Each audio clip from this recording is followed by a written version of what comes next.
Hello everyone, today we will talk about how to fix the app of RemixLive. We will go to settings, then we click on apps. After that you will search the app RemixLive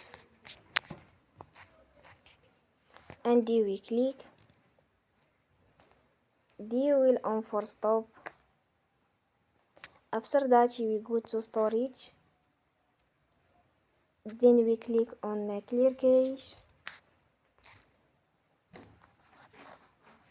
In the end, you will turn your Wi-Fi